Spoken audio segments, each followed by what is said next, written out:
All right. Okay, you're ready. Awesome. So my name is Megan Robbie.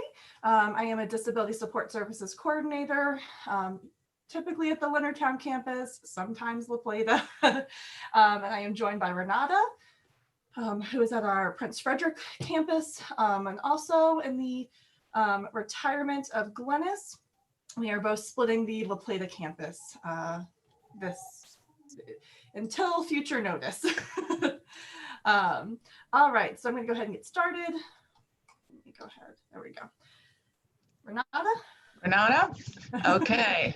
We're going to discuss a little bit of the laws that govern what we do as an institution and as a disability services, the Americans with Disabilities Act Amendments Act, or ADAAA, the civil rights law that prohibits discrimination on the basis of disability. It guarantees equal opportunity for individuals with disabilities in employment, public accommodation, transportation, state and local government services, and telecommunications. Section 504 of the Vocational Rehabilitation Act of 1973 states that no otherwise qualified individual with disability in the United States shall solely by reason or her or his disability be excluded from the participation in, be denied the benefits of, or be subjected to discrimination under any program or activity receiving federal financial assistance, which refers to post-secondary. Section 504, Section 508 and refresh of 508 in 2018 of the Rehabilitation Act requires federal electronic and information technology to be accessible to all individuals, including individuals with disabilities. An accessible information technology system is one that can be operated in a variety of ways and does not rely on single sense or ability of the user. And this is really important because you can have an example of it applies to our website, our content of the website, and of course, equal access to your course content and your classes. Next slide. Okay. So disabilities could range from situational or temporary disability to permanent disability. So we put out this picture in here that shows you the different variants of the disabilities, anything from low vision, colorblind to blind, hearing impairments, mobility or physical disabilities, speech impediments, and cognitive, migraines, learning disabilities, and autism is a big one as well. And in neural area, we see depression, PTSD, bipolar, and anxiety disabilities. So for example, a person recovering from carpal tunnel surgery might need to navigate the web with their keyboard until they heal. An individual with concussion might turn their screen brightness to an abnormally low setting to avoid eye strain and headaches, for instance.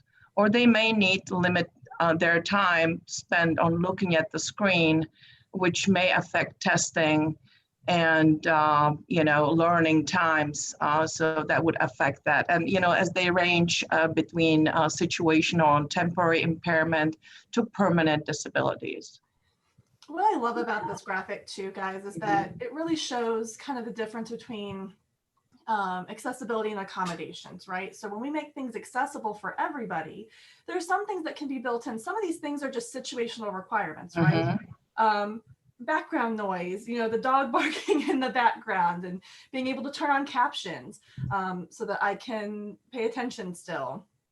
Full on to, we provide accommodations for temporary impairments. Maybe there's a broken arm, maybe something else has happened during the semester, but it's just that semester, or maybe 2 semesters, and then full on to a permanent disability. So I think this gives a nice overview of what that spectrum kind of looks like. Exactly. All right, so accessibility versus accommodation. So this is important distinction. We think as accessibility is designing or planning with everyone needs in mind. And accommodation is more reactive, a way of making a modification or adjustments based on individual needs. And you can see the pictures that kind of show you having equal access for someone in a wheelchair or having access for a blind person versus accommodations. We are accommodating students or visitors or faculty to their specific needs. So that's the biggest distinction. So if you build accessible practices into your materials that you present in your classroom, you will provide broader sense for everyone to learn better and to get that information better. For example, provide additional benefits to all users of content is such as English as a second language learners, people who watch videos in loud, distracting environments, support accommodations more quickly and effectively in the future. So accommodation in college, as you all probably already know, are voluntary.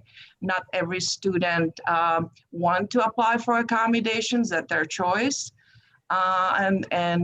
So accommodation is basically, this is where we come into play when students request accommodations. We work with them to provide them the specific needs that they have in order to access the classroom or the content on the My Learning. Okay, so addressing accessibility issues. So we ask that all of you think about closed captioning all your videos because that's really it's crucial if somebody that is deaf needs to see the videos, so they are able to access the videos without any issues. Transcription, sometimes videos actually have transcription or you have access to that, and that would be kind of supplementary. But alt tags, I don't know if some of you, probably most of you, are familiar with alt tagging. It's basically describing pictures or images, what it is. So if somebody with screen readers go over that, like somebody who uses JAWS goes over a PowerPoint, for instance, or something like that, they're able to, the alt tag will give them the description of that image. Color contrast is always really important. Anytime you try to describe an information that's maybe important, don't just use color as to convey information. Because that's not necessarily for colorblind person, they will not understand or they will not know that. So. And this is just the bare minimum. This is the basics of making your material accessible. I will tell you, Renata and I have seen this semester especially a large increase in blind, low vision, deaf, and hard of hearing students. And thankfully, most of our faculty have had everything closed captioned. Everything's been ready. We love you guys. It was awesome. We were a little nervous at first, and everything worked out pretty well. But it's important because you never know when somebody's going to come apply for accommodations. We were just talking budget-wise with Dr. Harris yesterday about, he's going, well, how do we know? And I'm going, Dr. Harris, I don't know when I'm going to have to pay for an interpreter, and he understands that. But it's you never know. And so being prepared ahead of time or really building that into your course as you build your material saves you so much more time on the back end than having to go back and redo some of that stuff.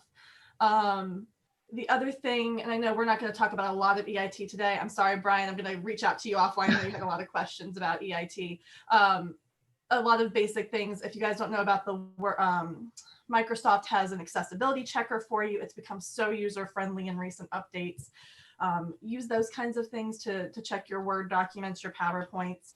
And yeah, so. Sorry guys, I clicked off and there we go. Of our role of disability support services. So what we do, we evaluate documentation of students' disabilities, determine reasonable accommodation in conjunction with faculty. And of course, we do an intake with the student. We review the documentation and we determine what are going to be the accommodations. We also offer to train staff how to apply appropriate accommodations. We work with staff and and faculty to basically making sure that student has what they need.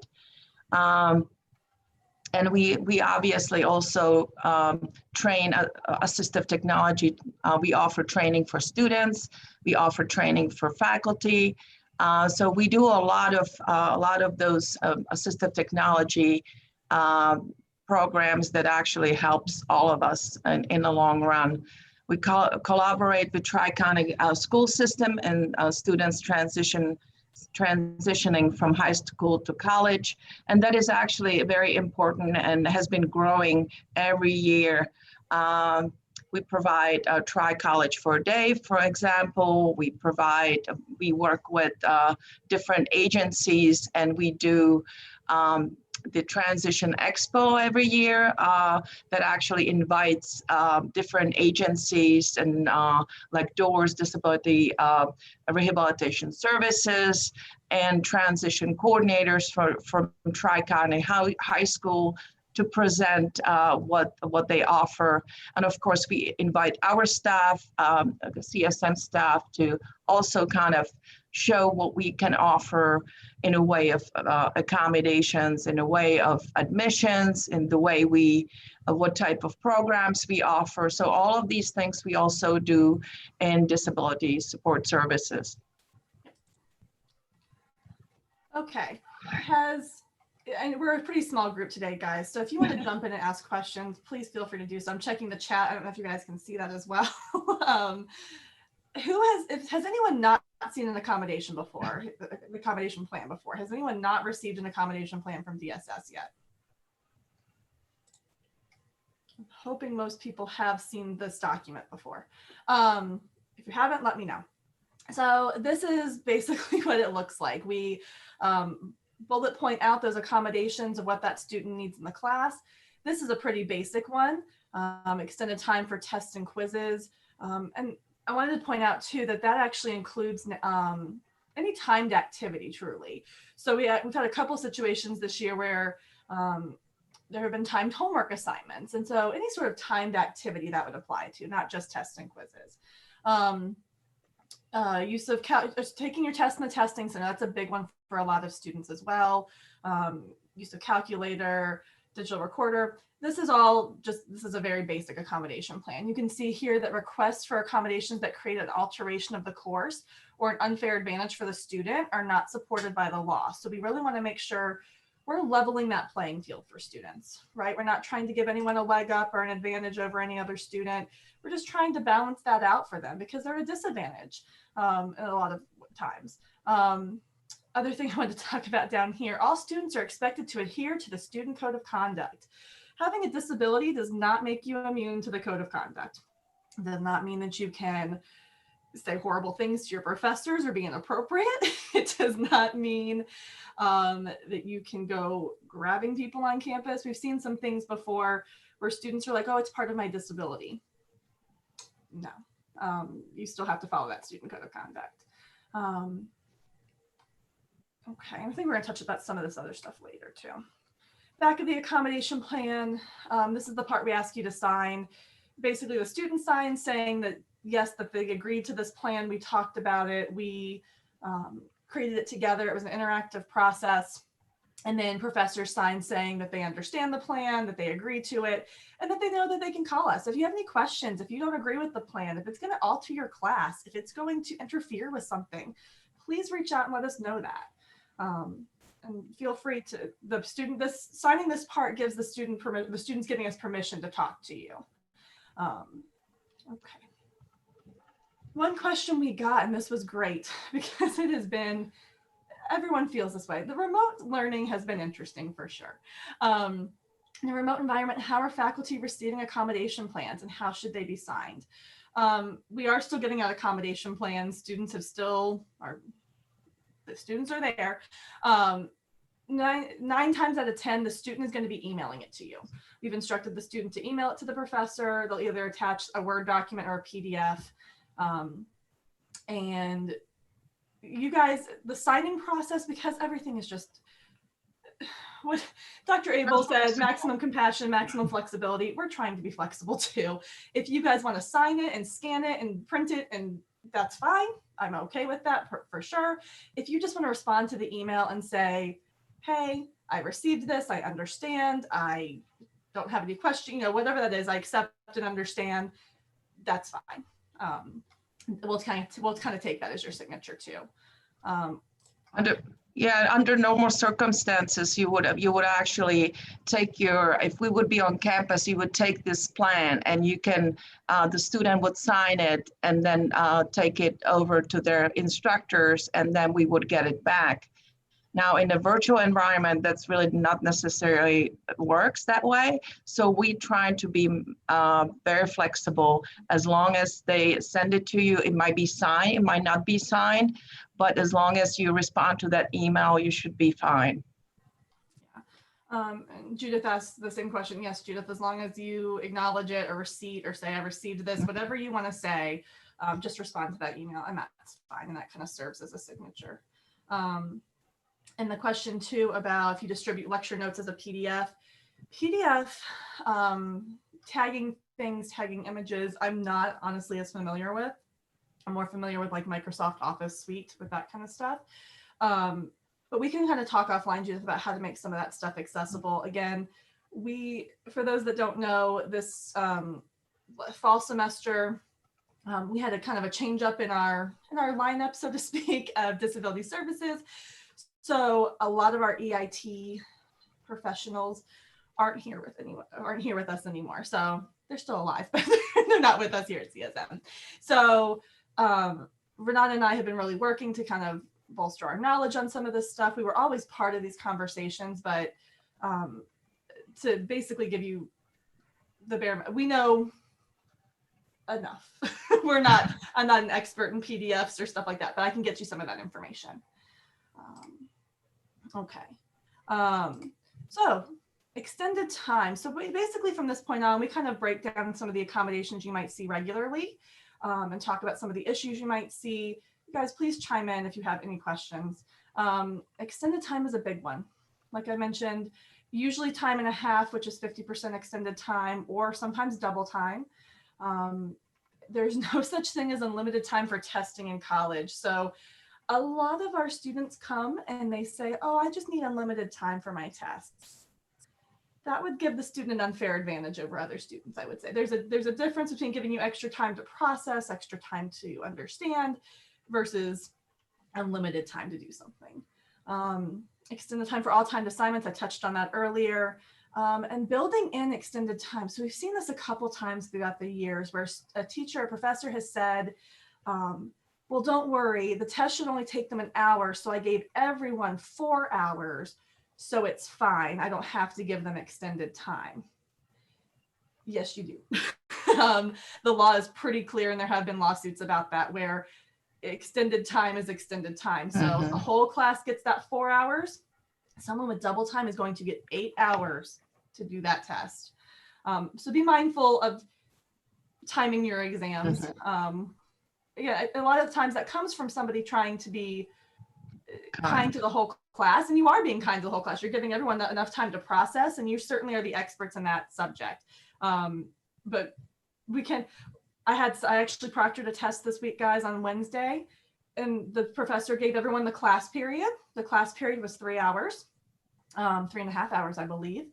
And the student who I was proctoring for gets double time. He got 7 hours for that exam. Now, he didn't need to use all of it, but we used a solid chunk of it for sure. So things like that do happen. Megan, Renata, I have a question, and forgive me because I know you said this, but I missed it.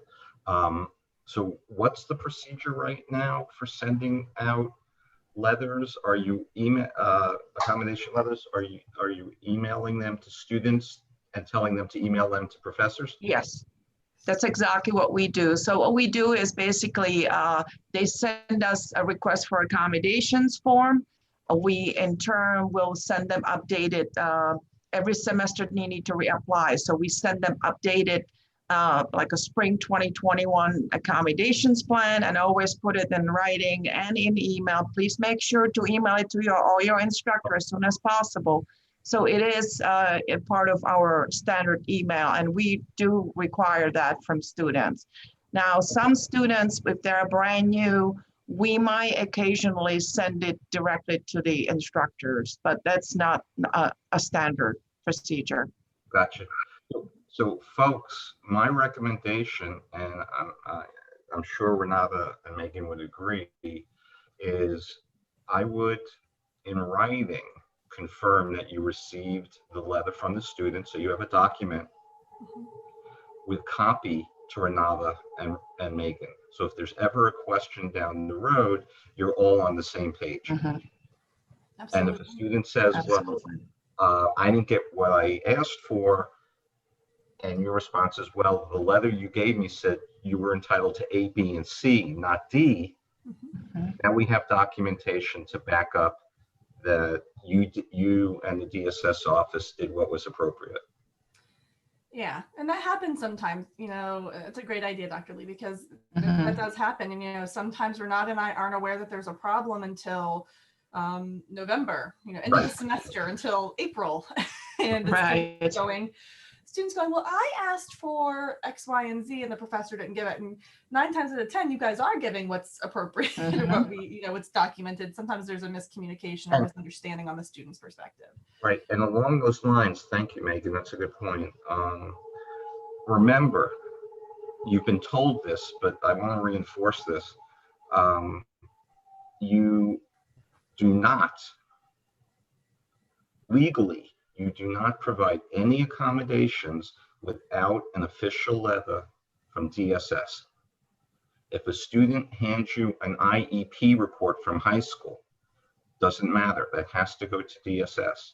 If a student says, because this has happened, Megan and Renata deal with this all the time.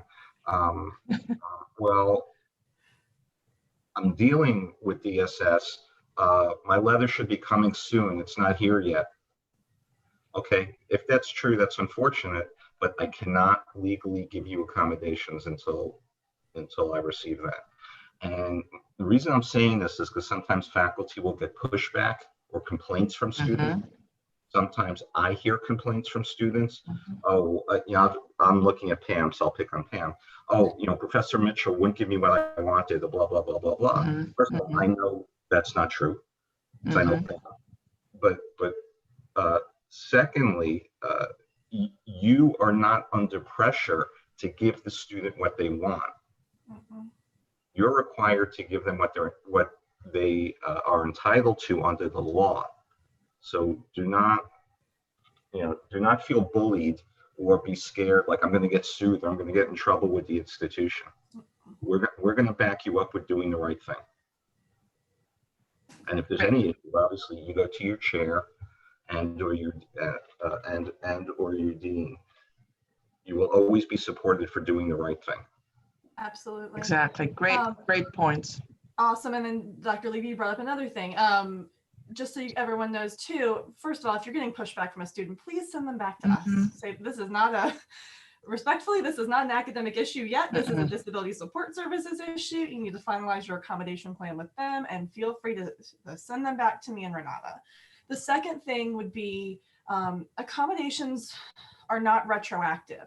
So sometimes you'll see this, a student will forget to apply for accommodations at the beginning of the semester, and they'll get through quiz 1 with you guys, and they will have not done as well as they wanted to. And then they come back and they say, oh, you know, Dr. Levy, I want to retake my quiz 1 with you. And I have my accommodations letter now. Renata gave me my accommodations, so I need to go back and retake that test because you didn't give me my extended time. No, the accommodations were not in place at that point. You didn't request them. or you didn't provide the letter to the faculty. It is only in place from the point that you receive that and acknowledge it moving forward. I've had that happen. I had it happen a couple of semesters ago with a student who showed up on the day of the test and was like, I need to take my test in the testing center right now. And I need my extended time right now. No. The professor needs time to put those things in place. The testing center wasn't even open. I mean, we see some wild things sometimes. So feel free, again, if you have any of those issues, please bounce it back to us. We are happy to help. Absolutely. And another thing too is, they can apply for services all the way until the very last week of classes. I mean, we've had that happen over and over. Every semester, I can guarantee you there will be someone the last week of classes. Oh, by the way, I had an IEP or 504 plan in high school and I need accommodations. Well, we will work with you, but we can't go back. So, yeah, but it happens all the time. Every semester, you can bet on it. Okay, so you're saying, I actually had a student just say to me that he's working on getting his DSS form.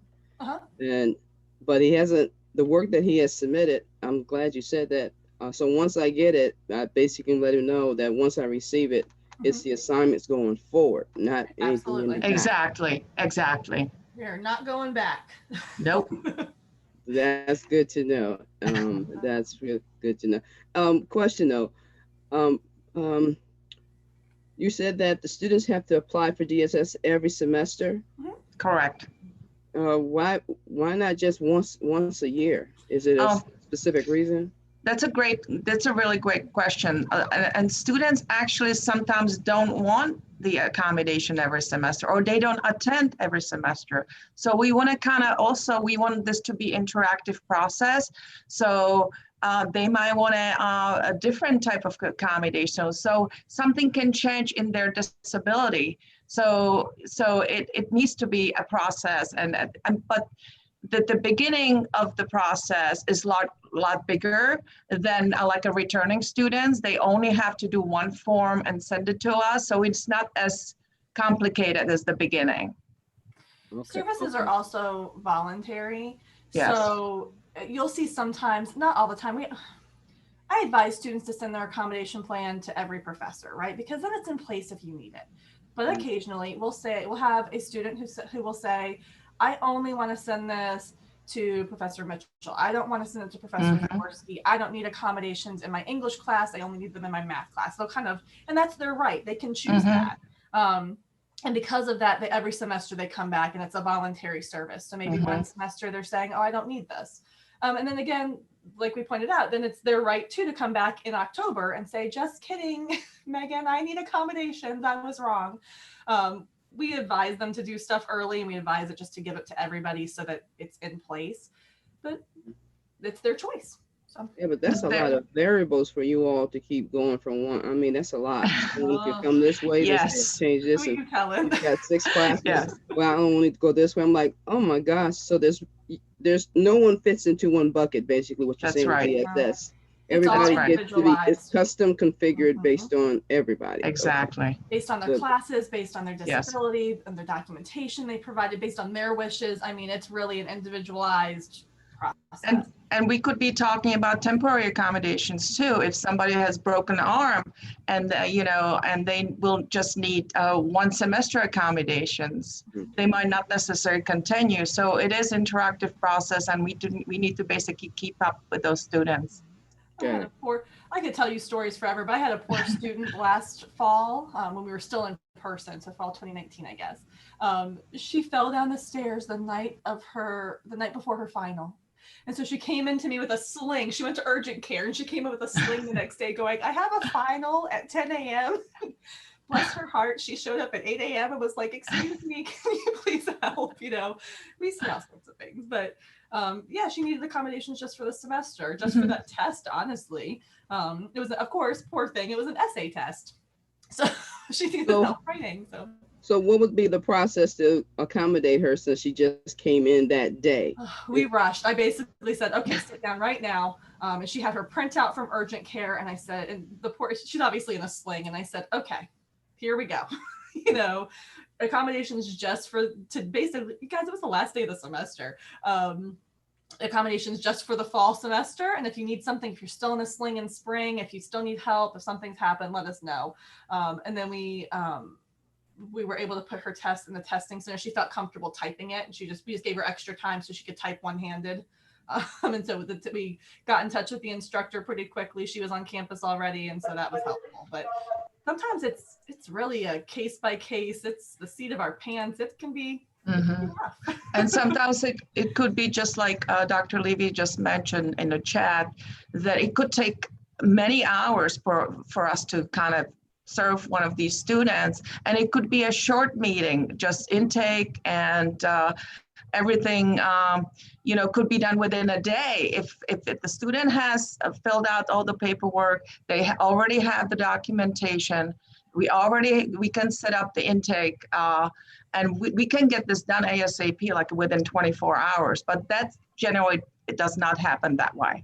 Many of these students really require a lot of working hours and a lot of follow-ups with them. Wow.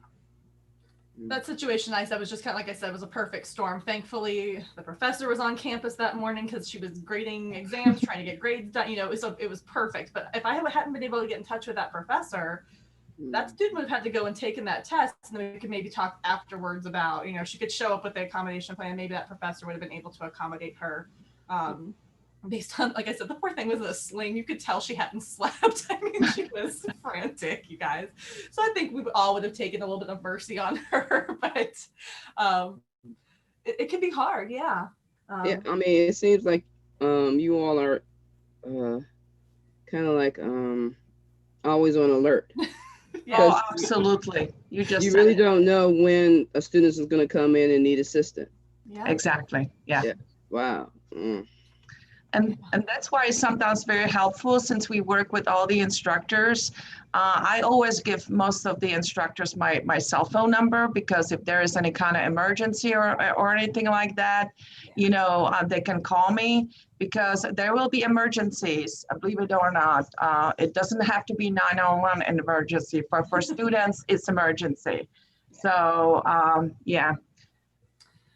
All right. Man. Testing center.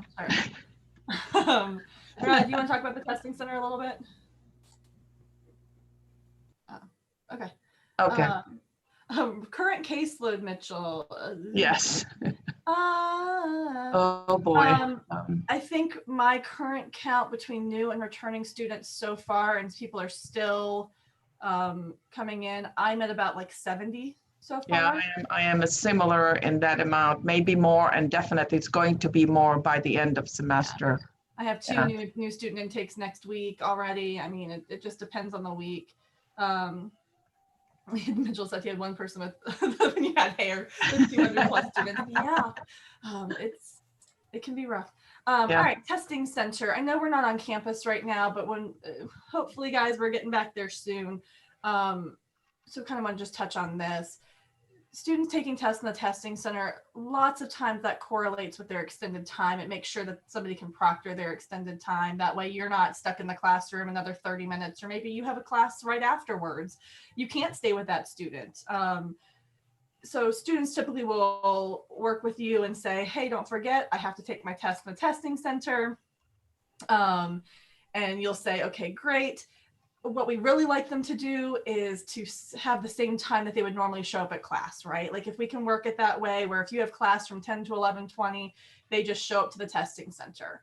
It doesn't always work that way. A student might tell you they have a class right afterwards, and they need, you know, they can't stay, right? Like they need to go to their next class. So maybe they'll have to start the test a little bit earlier. All this is like logistical stuff to work with the student. I see a lot of times what the professor will say is, hey, I'm going to drop off that test Wednesday morning. I'm going to leave campus at 5 o'clock. I will pick it up at 5. Your job is to take it somewhere in the course of that day, right? That tends to be what works best for a lot of faculty and for students. But it's really up to you. That's your decision. Work with the student on that. And then certainly bring Renata and I into that conversation if you guys are having a hard time navigating that.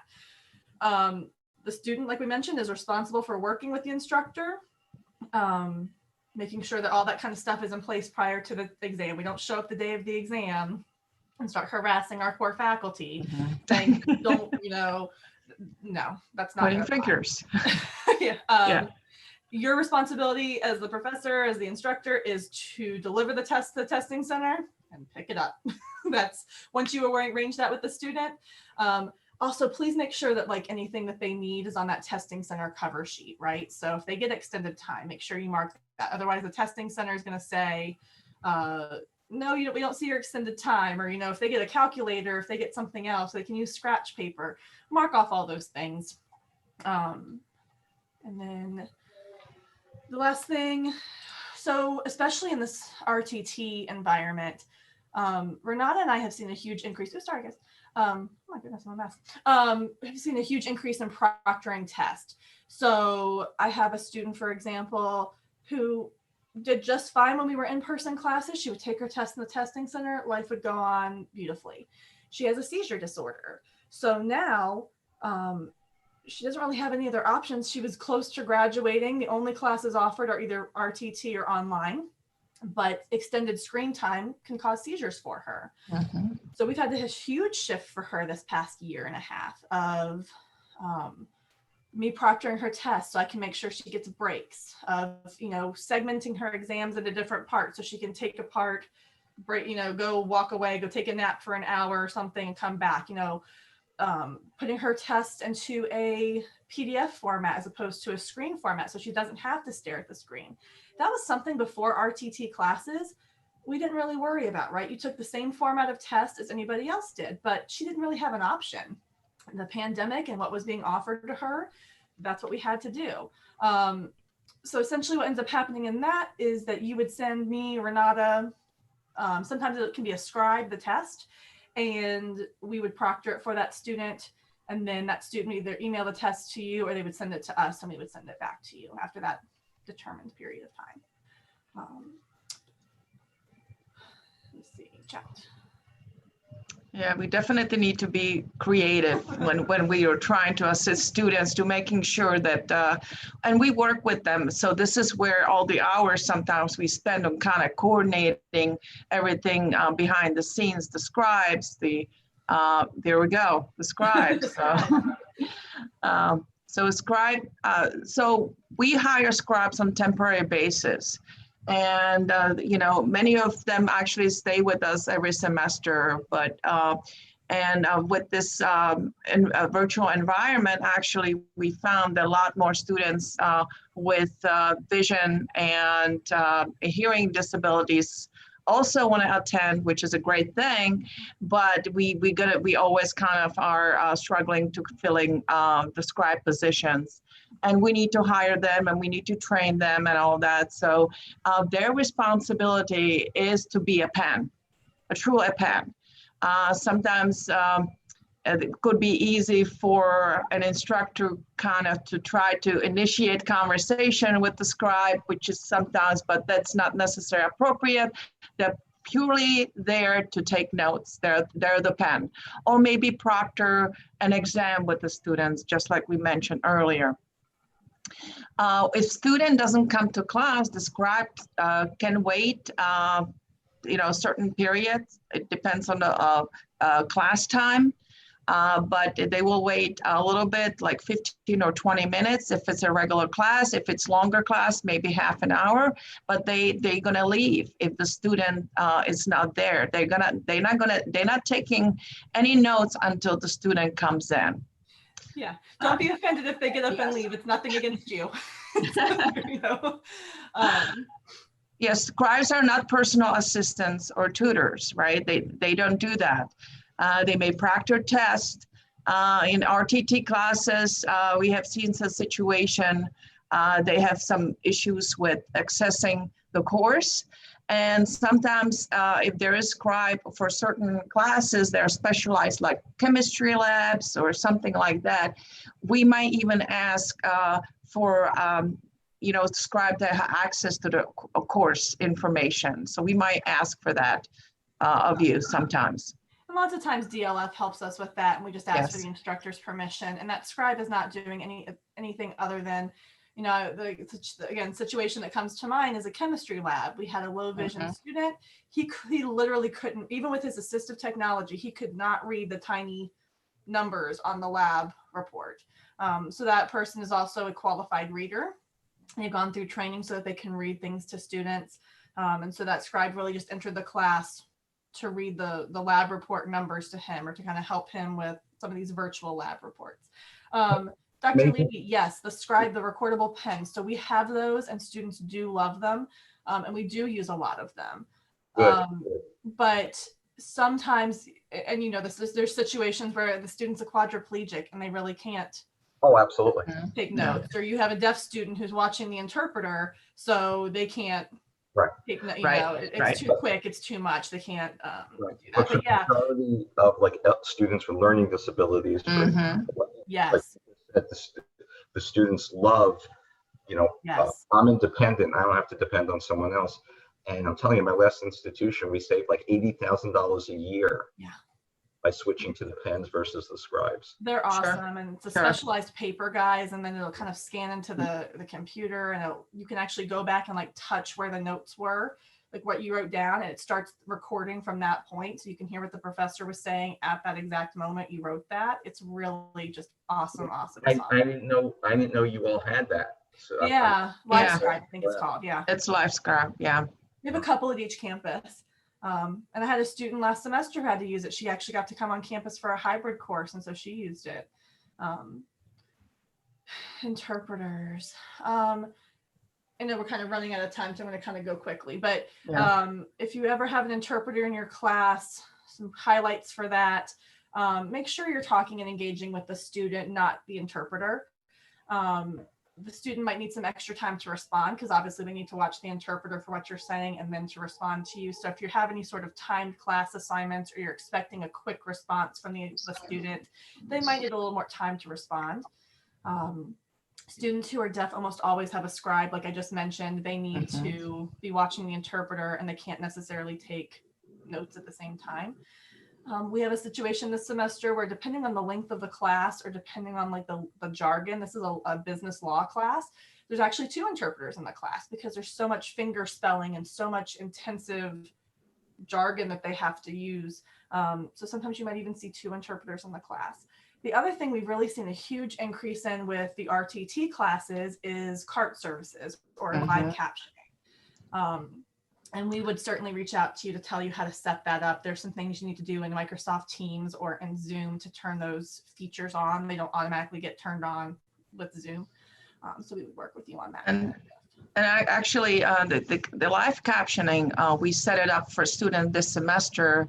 She is deaf, and she does not use sign language, so we had no other choice. And she's taking RTT classes, so we had no other choice but to have the CART service as their live captioning for her. And exactly like you would think, it's like a TV captioner, right? Yeah. So they are just on the other side of the computer somewhere in virtual world, and they are typing away. Yeah. Recording of lectures. This is something you guys see a lot. It's in this virtual environment. Again, we've gotten a few questions about it. Students are only, I know there's some issues with video recording and getting students permission and all that kind of stuff. This is only for audio recording. The student can sit at home with their phone or a tablet, and they can just do audio recordings from home if they need to go back and listen. It does not give them permission to video record anything, or, you know, if you guys record your lecture and post them in the course shell, that's great, but that accommodation does not make you required to provide that, right? It doesn't require you to record the class for everybody, unless you something that's something you're already doing for the entire class. If you are recording, please make sure to caption. Zoom and Teams have some automatic transcription services where it's going to take what you say, and then you have to go back and edit it, but it should be pretty accurate. Instructor notes. Again, you don't have to provide specialized notes for the students. if I guess the point is, if you have important information on your personal notes, say you have something, but they're quiz questions, or you have it asterisked out, an asterisk next to it to say that this is going to be a question you want to use on the test, well, that could give the student an unfair advantage, right? Like that wouldn't be appropriate to give that kind of note. So if you have any questions about that, please just let us know. Lots of times we put this accommodation for everybody, not for everybody, but for qualified students. But we put this out there because if on the off chance you do have something handwritten or something you can share with the student, that would be great. But 9 times out of 10 these days, especially with RTT classes, what we're seeing is that faculty already post everything for students, right? You're already sharing those PowerPoints. You're already sharing a lot of that stuff because it's helpful for everybody. It's one of those accessibility versus accommodation things, right? You're making accessible for everybody. I think we're actually doing okay. Yeah. I guess we're almost done. But autism spectrum, again, just some quick things we see for students on the spectrum. Providing direct and explicit instructions. We have students take things very, very literally. So make sure you're just providing, you guys are already doing so good with this, but make sure that the student might just have more questions than normal, I guess is the point, right? Don't think that you're not explaining it well, but sometimes the student might have more questions. So just be prepared for that. Another couple quick things that we ran into last semester, I had a student in a communications class that was having a hard time, making eye contact. That's part of their disability. We can't discriminate, or we can't necessarily dock them points on their inability to make eye contact during a communications, presentation. And so Renata and I would be happy to work with you on how to accommodate that student. And yeah, I think that's about it. I know that we're up on time. Does anyone have any questions? Or I love this presentation. I wish it was longer. You guys have been so interactive. Have you seen an increase since we have gone online? Yeah. Yeah, definitely. Yes, we did. And like Dr. Levy mentioned, a lot of having to think outside the box, right? Students who can only take those RTT classes, and it's not just my student that I listed who's on the who has epilepsy, but it's students with learning disabilities, right, who are having a harder time. And so we're seeing a huge increase, especially with RTT classes. Oh, I have a question. We're right now considering whether we should be going to, as we're moving to the 7-week schedules, whether we should be doing, like, for instance, the math department, 2 days with like 4-hour sessions, or 4 days with 2-hour sessions. So what I'm hearing is we should keep in mind that it might be better to have the option of the shorter classes. Yes. Yes, absolutely. I can see both sides of it. Both sides. So it's hard, but from most of what we would see, and I think Renata would agree, for most of what we see, shorter classes, especially for students with learning disabilities. Oh yeah, absolutely. Being able to focus can be really, really challenging, especially for. Yeah. To be perfectly honest with you guys, I don't know if I could focus for 4 hours on anything. I'm looking forward to having to teach for 4 hours. Yeah, I can imagine. Yeah, okay, awesome. That's a great question. Yeah. And Judith, if you want to reach out to me, I saw your message. If you want to reach out offline, I can show you how to turn on the captioning and how to do some of that stuff. Please, I end up with absolutely. We're here. Accommodation students, and I want to make sure that they have what they need. So yeah. Yep. Absolutely. Great. And that goes for everyone, obviously. If you guys have specific questions, if you have anything that you need to reach out to us about, please do. We're